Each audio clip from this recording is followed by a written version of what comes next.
This is the real secret of life, to be completely engaged with what you are doing in the here and now. And instead of calling it work, realize it's play. Oftentimes people go, okay, here's really what I want to do, and this is what I'm trying to accomplish. And then they see all these other things that other people are doing, and then they kind of see that as like a grab bag. And they're like, I want a little of this, and a little of this, and a little of this, and I want it all at the same time. And that's not really possible, you know? You can't play 5 sports at the same time. You got to pick one, you got to special. Maybe you can do 2, but you probably can't do 5, right? Number one is that you need to really get amped up about why that goal matters to you. Because once you know why the goal matters, that's going to be that thing that gives you meaning and purpose, that turns into a passion, that allows you to show up and keep doing it when you're bored. What would you like to do? If you don't like what you're doing, and you don't like where you are, and you don't like your relationships, and you don't like X, Y, or Z, what do you want? What do you like? And then you got to be able to add passion to it, to activate that thing and make that dream a reality.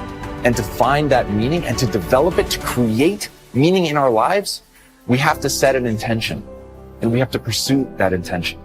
Start small, know what you want, get out of bed, get after it, set rules for yourself, follow those rules. You have to understand that you're not your own servant, so to speak. You're someone that you have to negotiate with, and you're someone that you want to present the opportunity of having a good life to. And that's hard for people because they don't like themselves very much. Once you discover your purpose, it's your job to live with passion. That's when you're passionate. That's when you're ready to go to that next level. You determine your legacy. It's up to you. Your legacy is in your hands. As long as you can breathe, as long as you can hear, as long as you can see. If you're passionate and driven and focused in what you do, if you're really good at it, people will take notice. That's basically it. So those dreams and goals that some of you have that may seem larger than life, good. That's what I want you to go after. And don't let the fear of the failure, don't let the fear of perfection hold you back. You won't be perfect. You will make mistakes. But I promise you this, you're never going to know if you can sink or if you can swim unless you jump in the water. So continue to fight forward. Continue to believe in yourself. Hold on to the possibilities. Get away from the negativity. Push yourself, believe in yourself, and go as far as you can. I will remember that my choices create my reality. My responses create my outcome. I will speak with compassion. I will stay true to my heart. See, whatever you decide to do, look at it and find out what is it that I have that I could bring to the table that can begin to enable me to ensure that I could be successful in this. Where is the opening for you? There's room for you out here in the arena called life. There's room for you to come out and live your dream. Don't allow but to keep you in the corner or keep you up in the bleachers looking at life, being a spectator, not being a participant, making a difference in life. I believe that all of us came here with something. All of us showed up to give something, and that nobody's going to give that service that you have to give. No one's going to produce your product. No one's going to write your book. No one's going to open your academy. No one's going to begin to create your daycare with a special curriculum to help to cultivate the high self-esteem in our children. That's your idea. And if you don't bring your idea out here, when you die, all of us will suffer because we've been deprived of your genius because you allowed but to keep you in the bleachers and not pursuing your greatness. You take it to your grave with you.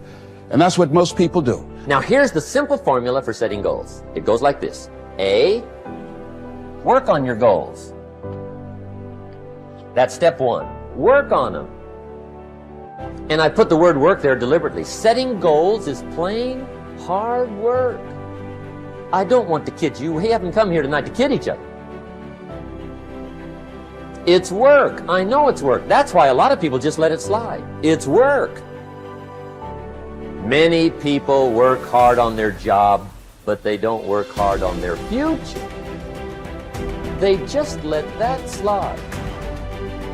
And the work involved is making plans. I know most people don't. I understand that. But don't let that be you. Guy says, well, yeah, you work where I work. By the time you struggle home, it's late.